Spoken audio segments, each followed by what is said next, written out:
Welcome back. You're watching Morning Prime Standpoint here, and we are on the tail end of the program right now, holding court with Farah Malim, who is a member of Parliament, Dadaab, and also we have with us Dr. Makalimolu, who is a member of Parliament, Kitui Central, and Senator Bomet. Hilary Sigay, Gladys Boschele, excused herself. She's engaged early this morning. All right, before we took a short break, we were just looking at Moses Kuria's pronouncements in regard to the Leadership and Integrity Act, and harking back also to what really happened during the tenure of the Deputy Chief Justice Nancy Baraza on the same rigor of Chapter 6 of the Constitution. It was thrown heavily on her when she said, "You should know people," and she allegedly had pinched a female guard officer at Village Market. And questions have been coming to the fore.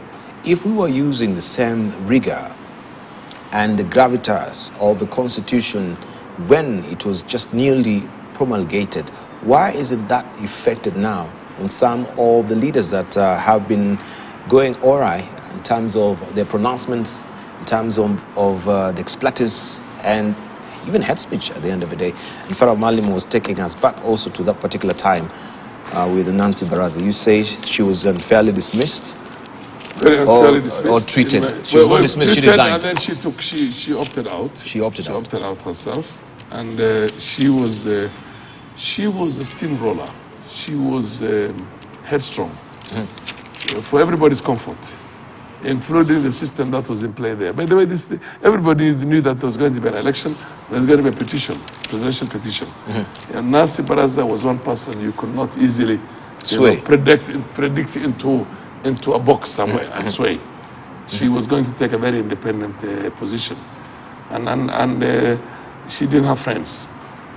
And within the Supreme Court itself, I think she was pushing this thing a bit too fast, too strong for everybody, pretty much headstrong.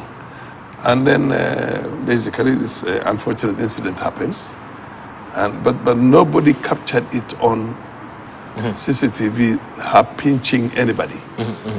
So that was just a claim, and I think it was, in my opinion, in my own honest opinion, yes, I want to believe that it was a manufactured medical claim. There were people who were really involved behind the scenes to make sure that she exits the place, which she did, by the way, which she did. And for her, I think it was more to protect the image of that new budding institution called the Supreme Court. You see what I mean?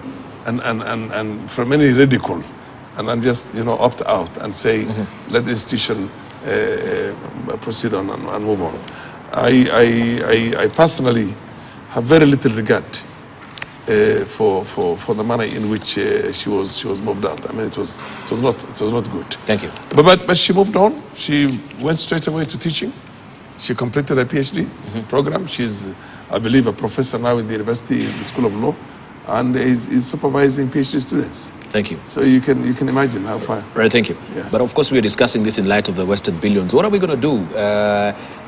On the public debt? Not on the public. We'll come to the public debt. Yes. But this particular assets that are not sweating, like this house that has been there, not occupied for 10 good years. You see the problem. Yet we are paying eye-popping figures for that. This is the kind of wastage that we're talking about. You see, that in itself was a contradiction from the beginning. Because here you have a kind of what they call a concessional loan, for lack of a better word, because the MPs and public officers pay, but which you're supposed to buy a house or build a house yourself, which everybody has, the Chief Justice, members of Parliament, all of them have. And then it's very concessional. It's not at the market rate. Now, and then you're told, okay, there's also a house that's built for the Chief Justice, and here you are giving him a loan. Yes, for that. That's what I'm asking. Now, when you give him the loan, you expect the loan to be repaid, and whoever is the Chief Justice or Member of Parliament or Minister, whoever he is, would want to use that money, the rent, the rent allowance that we all get, to pay for the loan. Then how do you then tell him to move into another house and lose the house allowance. Are you getting what I'm saying? I'm getting. So you get my point? Yes. So none of them is going to opt. Not a single person is going to opt, because they have the facility to buy a house and to pay for it at a concessional rate for the period of time, 5 years or whatever it is. But you need to live in that house, of your own house, and use the rent to pay for the loan. But if you want to say that, okay, fine, you can have the house, you can rent it to somebody else, and then live in this thing as part of the prestige, and that the Chief Justice will always stay in that government house, the same way the Deputy President and the President stay in a government house, state house, and whatever. The deputy, I think it's something worth looking at, and in my opinion, I think it's, now that we have taken the decision to have a house for all those senior officers, with senior public officers, then the best thing is that they have to live in those houses. They don't have So to during stay your idle. tenure as a speaker, Yes. were you entitled to this house? Did you live in any house that the government? No. Okay. Not So me. what was the rhyme or reason of coming for the CJ's house, and we have the speaker's house? The Speaker's house was built, the decision was taken before I came that time myself, and before Marende came. But I don't think Marende moved into it. I don't know. So no one has been living there? Yeah, somebody else, yeah. So no one has been living there? I don't think so. I don't think so, yes. Okay. Let me Marende lived in his own house. Okay. So this is what we're talking about, the Westage, and we're wondering why is the country not moving forward? Why the counties are not being paid? Makali Molu, in terms of accountability, even we begin with the Green Park right now, that has been built there. All the matatus were to be, terminating there. That is not really working. We have Sakaja coming and saying, away with that particular Green Park. I don't know what will be the conversion of it, but over 240 million shillings has been spent on that Green Park. How do we hold them accountable for that?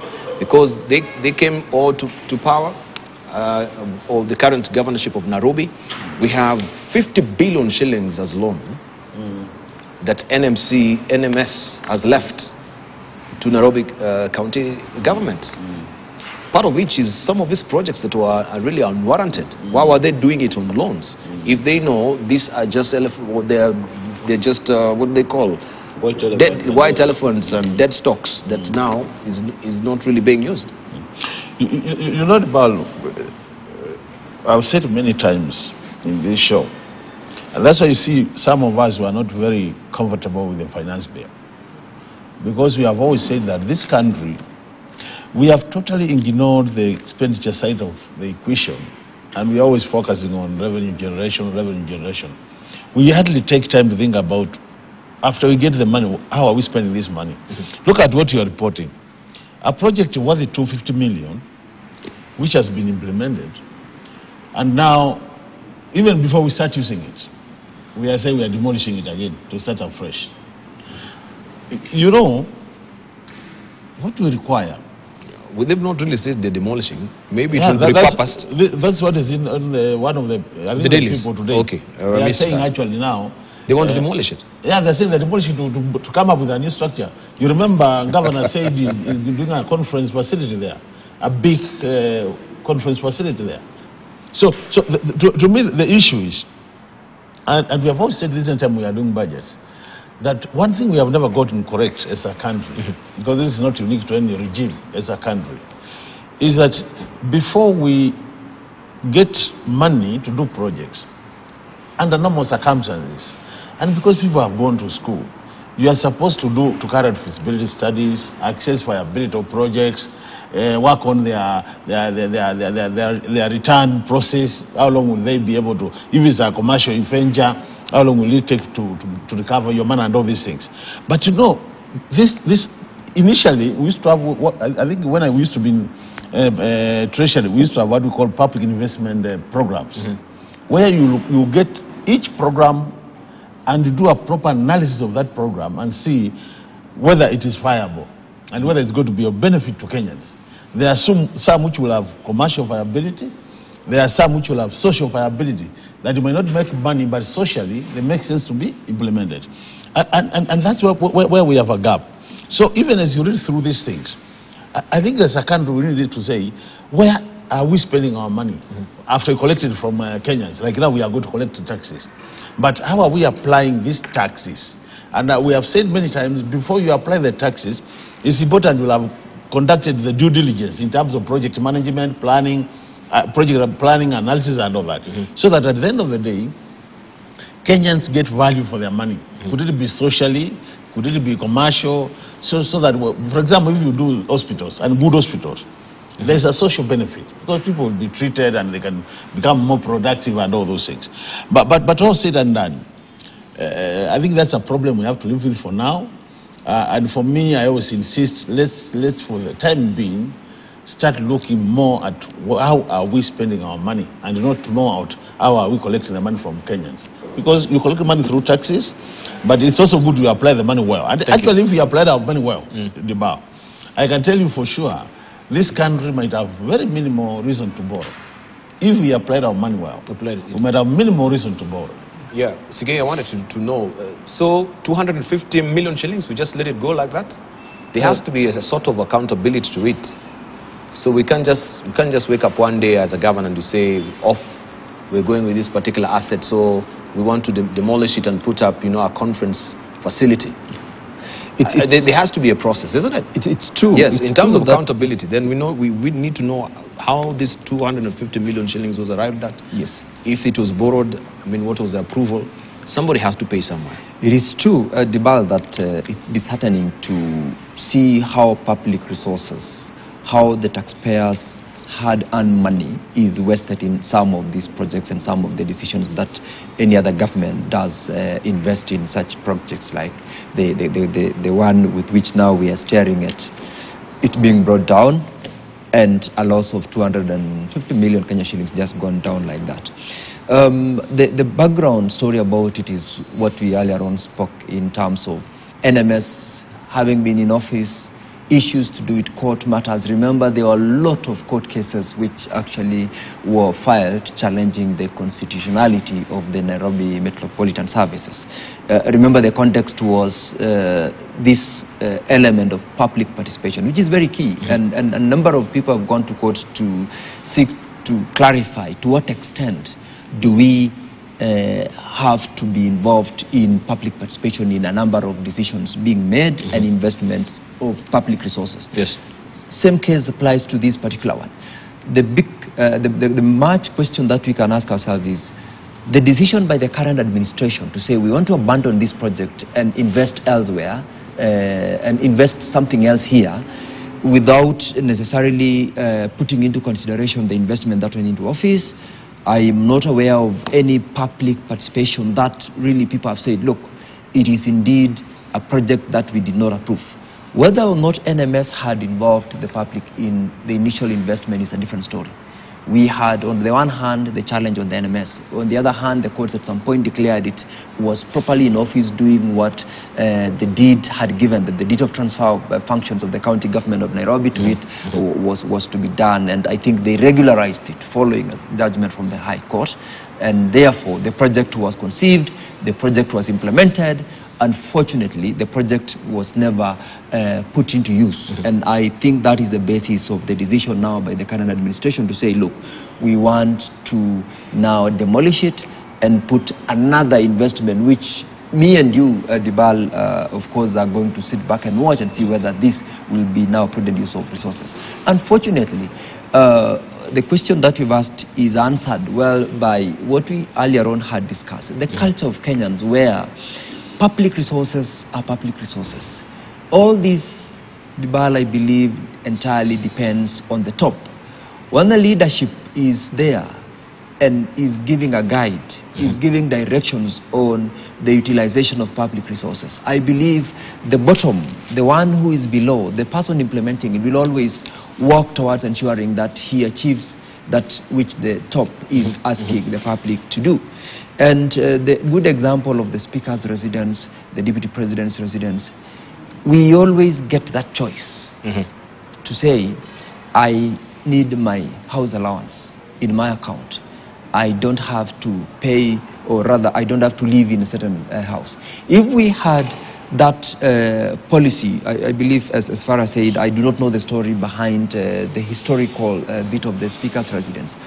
State House is a State House. There is no other option that the president has another place, because we all aware, I believe the president has got his own private residence within the city, and he can as well make that choice to do it. But because it is known that you do not have a choice as a sitting president but to live in State House, that is the official residence. Same case applies to the deputy president. But the rest of these officers now, the deputy speaker, the CJ, have the choice to make. That choice, therefore, is what leads to us abusing public resources. It doesn't make sense to have an official residence of the speaker where we've paid millions of shillings and nobody lives there.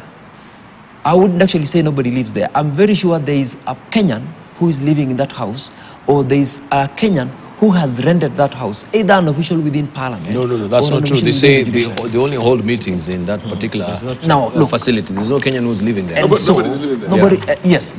Now, to the extent that we've invested such resources and nobody lives there, I mean, it's nonsense of our administrative organs. All right, I want us to wind up on it. I think we've made our point, but our accountability is what I wanted to hear. You sit in one of the committees as well.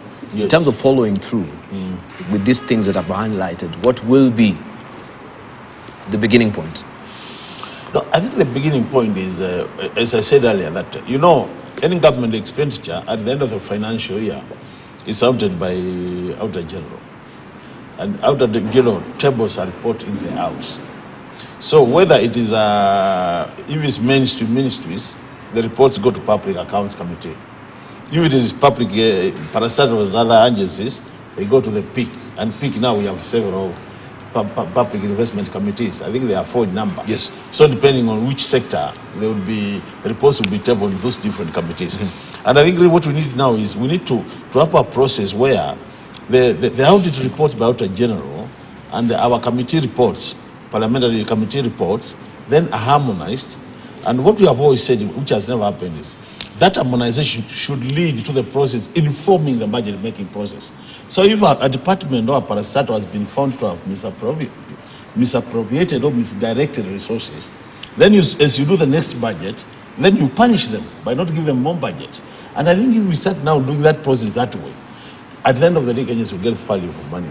But this, there's a lot of talk. These things are just become talk shows. We come like now we are talking here after 3 hours. We leave. It's a talk show. Next year. It's a talking show. So even Parliament, I've said many times, Parliament is also becoming like a talk show. We make so many recommendations relating to this kind of things happening, but implementation is almost like zero. Our implementation committee is supposed to be very active, following up. But I think the structure, the way the things are structured, is that they have no capacity to sanction departments, ministries, departments and agencies, which are misbehaving. And I can tell you many of them are misbehaving. Thank you. But as Parliament, we need to, because we are oversighting, Parliament is supposed to be oversighting. These things should not be happening if our oversighting role is being taken seriously in this country. Because we should be picking every year. By next year, we punish whoever is not behaving properly. They get back to line and we move. Thank you. So to me, that's where the gap is. Fantastic. And I think all of us need to improve. All right. Yes. There is maybe just to, briefly as we're winding up on it, yes, because I want us to look at the public debt as well. There is also the challenge with the timing. There is the audit. What I've seen from the various committees in Parliament is that they are currently, for example, conducting an audit of 2019-2020 financial year. If we were then to say we are very keen on ensuring that we do proper oversight, we need to push relevant agencies. If it's the Office of the Auditor General, if it's about availing resources for them to make sure that we are in the financial year 2023-2024, for us to be able now to punish and call out entities that have abused public resources and therefore punish them in the current budget-making process. We can only do so if we have a report of the 2022-2023 audit process that has flagged out now those areas of wastages, such that the comment, which is very important by the Honorable Makali here, that we can only punish by sanction, in the making of the budget, by denying them if they have abused. It can happen if we have timely audits, and therefore we need to call out the relevant officers, whether it's within the Parliament or the Office of the Auditor General. It can only be implemented if we are within the time. Because otherwise, we are dealing with 2019-2020, we are budget making for 2023-2024, and therefore, we have got a gap of 2 years in between where we do not have a report as to who have properly utilized resources and who have abused, and what action can we do in order to ensure that we deny them a budget so that they make right that which is wrong. That I think is very key. Thank you. Farah, I want us just to begin also, and Kalimulu and Hillary, the conversation, even as we're remaining with a few minutes, I think, on the public debt. Looking at what has been highlighted here, we have a group of auditors who have forensically combed through the country's public finance records over the past 10 years. And they're arguing that the huge debt burden has been accumulated through legal breaches.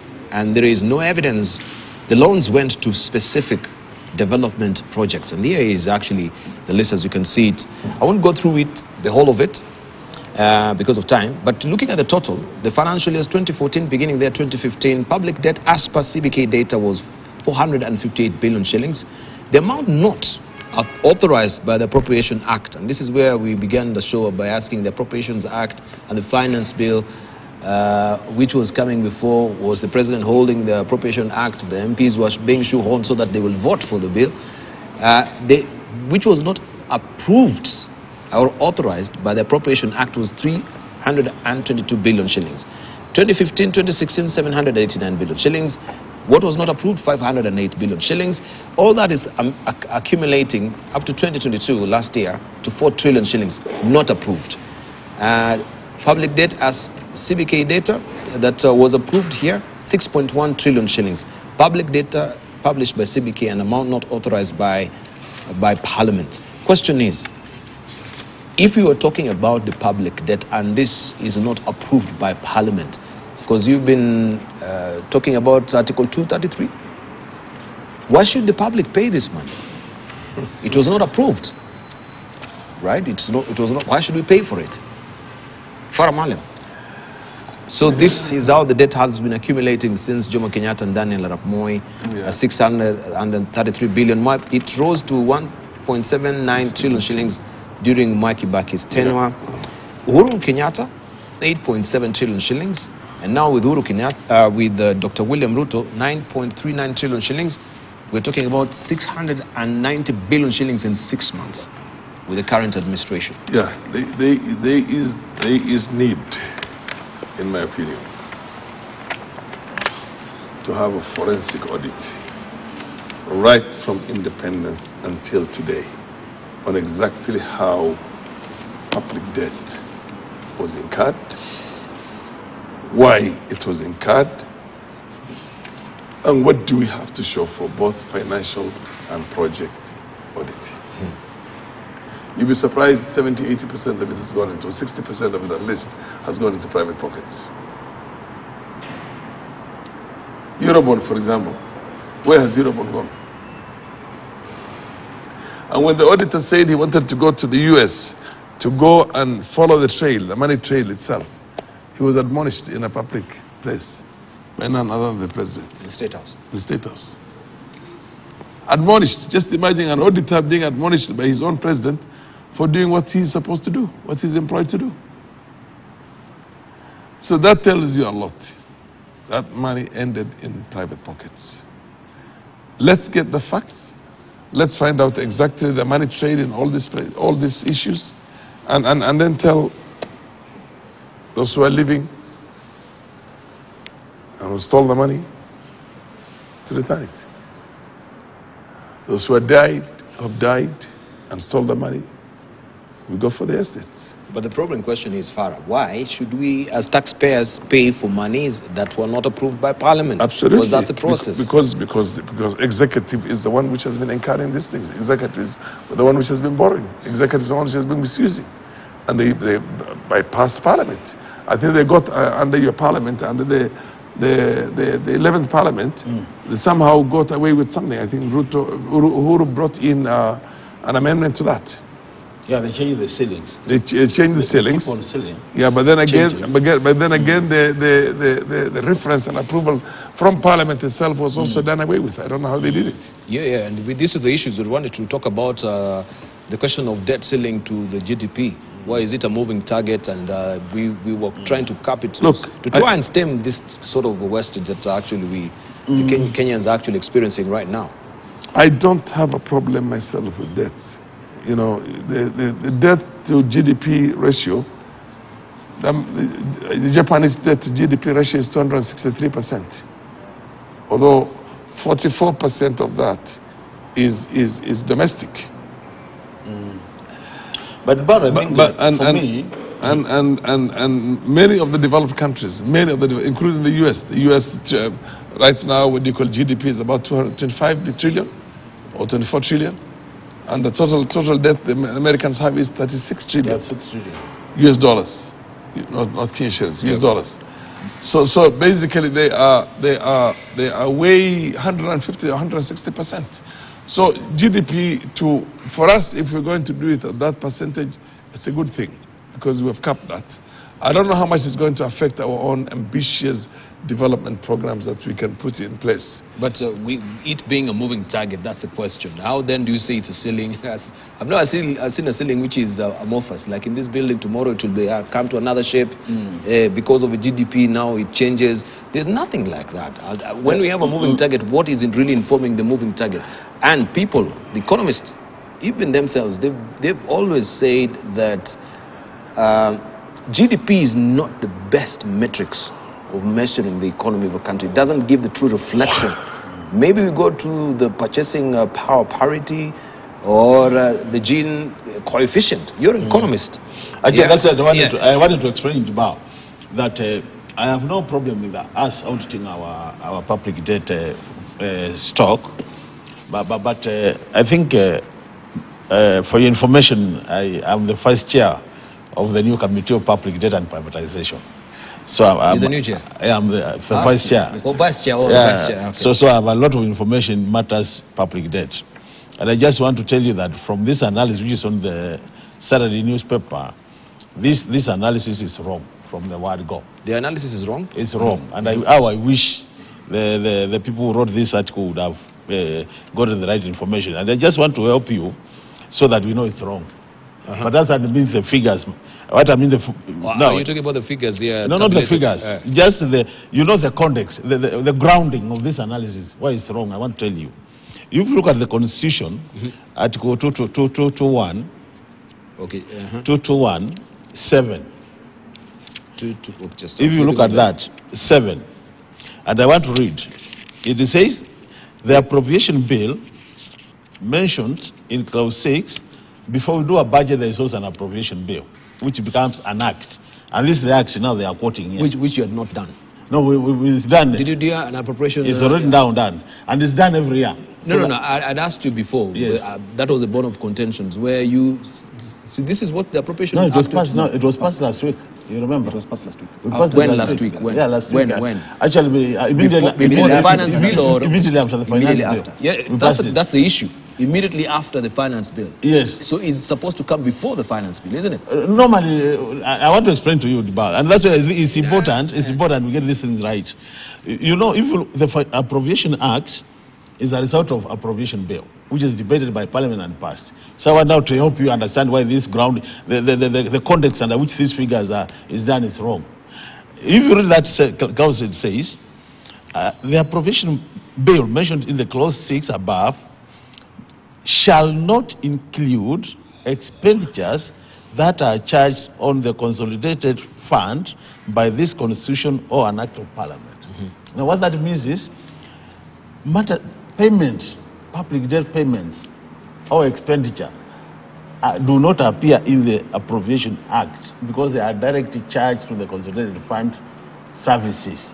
So we call them Consolidated Fund Services expenditure. It's a direct charge. So if you start looking for these figures in the Appropriation Act, you'll never get them. But let me explain the process now. Normally what happens, every financial year, the government will submit, by 15th of February, will submit to Parliament what we call the budget policy statement and mid-term debt strategy. Medium-term debt strategy. That is a document which discusses issues of public debt. Now, these two documents are debated by Parliament and passed by Parliament. So they become a resolution of Parliament. And since they are passed by Parliament, by the fact that you have passed these two documents, you have approved the public debt ceilings for that particular year. That's why it says about the budget deficit. So anytime you hear Parliament has passed the budget policy statement on an annual basis, Parliament will have approved how much borrowing will be incurred in the coming financial year. Like this year now, if you look at the medium-term debt strategy, which we discussed in my committee, which I first chair, which we discussed, we approved borrowing of 720 billion for this financial year. To plug the deficit? Yeah, from July, the coming financial year. Now, the current budget has proposed to borrow 718 billion. 718 billion. Now, what it means, even the amount which was in the budget policy statement of 720 has not been achieved. So when people say... No, I thought, sorry, let me get it right. Yes. You've approved 718 billion. Now, what? Oh, yeah, we approved 720. 720, the budget... In the budget policy statement. Policy statement is 720, yes. We are supposed to inform the annual budget. The budget, yes. So, but the annual budget now, the reality, the real figures now, yes, in the budget are 718. Which is something less than the amount we have approved. Now, the challenge we had, and this is why I want to explain, if you look at the ceiling of 10%, the 10 trillion, and the current borrowing now, this financial year ending 30th, which is Friday, the only room which is available for borrowing is 400 billion. That's the only room. So, as we are discussing today, unless now we pass this other amendment, which is now the GDP, and I will explain that if we have time. Now, what has happened is that now the country can only borrow a maximum of 400 billion as it is now, unless we change the ceiling of 10 trillion. But at the same time, the Parliament has approved a borrowing space of 718. So there's a difference of 318 billion, which unless the law is changed, cannot be borrowed.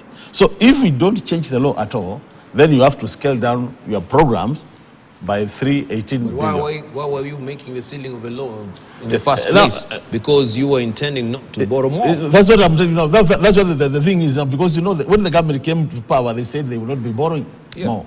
But you know, the borrowing is there. So that's what I'm saying. These figures we are seeing here, the challenge we have as a committee, there are things we have picked up. One of them, we need to have a clear debt register. Every year should be submitted to Parliament. Now, what a debt register does, it will indicate the amount borrowed, period for borrowing, denomination, if it's a dollar borrowing or it's a Kenya shillings or euros, the purpose for borrowing, the specificity of it. Yes, and then repayment period, interest rates, commissions, so that anytime we get a loan as a Kenya, we are very clear, this loan will be applied for this purpose, we'll pay this interest, there will be this commission, because there are commitment commissions which are also part of the bill. That's one thing we have said. The other thing we have said as a committee, and we must thank Parliament for the wisdom to create this committee, because this committee is now purely focusing on matters public debt and privatization, nothing more. So now we are getting to details of debt. The other thing which you have said is we need a sinking fund for the debt, public debt. Sinking fund is like where you have a company like this, you borrow 100 shillings here, you know you pay next year, so you start putting every month 3 shillings. 3 shillings, by the time you hit your repayment period, you have the money in the cap and you get it and go and pay. That's the sinking fund. So we have said as a committee, it's time this government now took time and created a sinking fund so that when you borrow, you know you will pay. Like you know the Eurobond, we are paying next year, June, of 200 billion, 2,000 billion US dollars, which is about 270 billion Kenya shillings. Now, if we had a sinking fund, when we borrowed 2014, we would now be putting money every year, we would have been saving money every year, and next year we will not be bothering where we get the money to repay, because we just get it. And that will be dependent also on the value of the dollar. Yeah, the other item. So it's bound to go up. Yeah, obviously. If the dollar that's why it's continues to 270. drop, That's yes. why when we borrowed it was 100. We should be paying actually 240. I'm saying by next year, because but the dollar now is a bit yeah, on we'll a shaky go. ground. We Now, borrowed the other thing we have 100 also, less the other than thing you also said, Dibao, matters which now for debts which have been borrowed, because we have public debt which is already there, and you'll be surprised. We have our listing of about 40, which have already been committed. People have signed for the loans, and they are not even using the money. We are actually paying what we call commitment fee. Last year, between July and March, 6 months of the first year of this financial year, we had paid 580 million commitment fee. Just commitment. The fact that you signed for the loan, you are not drawing anything, it's just there. We paid 850 million commitment fee. So there are lots of issues which you need to pick on matters of public. And that's what we are saying. Even now, what we have asked and what we are going to do is coming to them, because these are part of our plans. We are planning now for each debt. We want to visit and see which projects was implemented in this debt. Like now, the SGR, we took the loan. Is SGR in a position to repay that bill? Because that debt. Because you're also talking about intergenerational equity. We are saying we should not borrow today and we overburden our future generations. So we want, if we borrow today, let's put this money into projects which we are sure at the end of the day they will be able to generate enough income for the country to repay. So, so there are lots of strategies. And that's why I was saying this issue now, I agree with it, there's need to do much more detailed audit, forensic accounting for the debts. Right. But not based on this analysis, because this is wrong. I raise query with that, the fact that you say, you know, some of these issues are not reflecting there because they go directly to the consolidated fund. Yeah, that's true. But you may remember also there was a question that about the amendment to the Public Finance Management Act 2012. Yes. And it seems this was purely designed to circumvent the constitutional requirement under Article 206, Section 1. Just come up. Of the Constitution that require all receipts from loan money be paid into the consolidated fund. No, that's a different man. What we are saying is, you know what has happened now? Like, let's give you an example of the SGR. The government can sign for a loan, and instead of that money coming to our consolidated fund so that the Auditor General can pick audit the loan, there are loans we have signed for where the money is actually dispersed outside there before it comes into our consolidated fund. The reason why we want the money to come to the consolidated fund is now to make accountability possible. Because, you know, the Auditor General cannot go out there, audit a loan which has never been into our consolidated fund. That was the essence of that amendment. Wasn't there a weakness in the article? Was it 233? Yeah, people, yeah. That is now local. Article 223 where you spend, then come to Parliament for localization. Yeah. That is for local expenditure. Which is not supposed to be that way. Not public debt. The thing is, for public debt, this amendment was saying, any debt you commit yourself as a country, the money must be transferred to our consolidated fund, and then from there you disperse from there. Right. Because then you prove accountability. Right. I just want to comment on the insights of the committee, Public Debt and Privatization Committee that Honorable Makali has taken us through. And if only we can get to a level where our institutions, including such committees, are able to, you know, track from the level of approval of a loan to the utilization of that loan to a specific project, and therefore the ability to account for every shilling, including a consideration of what he termed it overburdening future generations on a facility that would not have been done. If only we then were able to run to that level where we know we have a committee that does this, we wouldn't be getting the reporting as such. But the surprising thing, I'm not an economist myself, is where we are looking at a ceiling that allows us a certain amount to borrow, the 400 billion, yet the law has now been passed to give us something that is beyond that which we are very sure we can't afford to borrow. But the beauty about it, of course, is that there can never be a lacuna in law, including situations where the proposed amendments are there. The administration of every government will always find a way of dealing with it and amending the law where necessary. But the most unfortunate thing is the inability to account for it. The audits that would come, if they were to be ascertained in the context of we have borrowed this for SGR, can SGR as a project be able to repay the loan, or we will be forced to go into a different project to pull resources from there to come and pay for this. It's so unfortunate, but and that is why I think the debt register is something that ought to have been there from time immemorial. For us to be able to manage our debt, whether it is on GDP, a moving target, or a static, we know it can only go to this amount, the debt register is going to be the bottom line to protect, to cover, and to ensure that we have an accountability mode of each and every debt that we borrow as a country. Right. But then the insides of all this also boils down to the institutions. Right. How do we have institutions that can manage its obligations? Do we have personnel within such institutions that can also be entrusted? We're talking of institutions, Hillary. We have the public management, not the public. The Public Debt Management Office held by... Exactly, that's what I'm saying.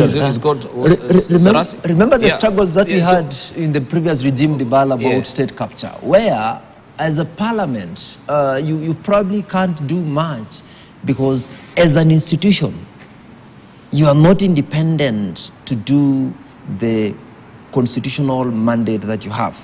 As a public debt management body, you've been captured to the extent of you not being able to do that which you are doing. It boils down to now the independence of institutions, and institutions can only operate within the parameter. We're in a different epoch of time right now. That is what I'm saying. That's what I'm saying. It is now very key when we have a committee that is mandated to deal with public debt, to scrutinize, to deal with issues. If someone wakes up today and says, I want to privatize this particular institution, we have a committee which is an institution of its own that reports to an independent institution like Parliament to say this is not possible or this is possible. And that way can only be something that we can protect. Thank you, Hillary. Farah, briefly.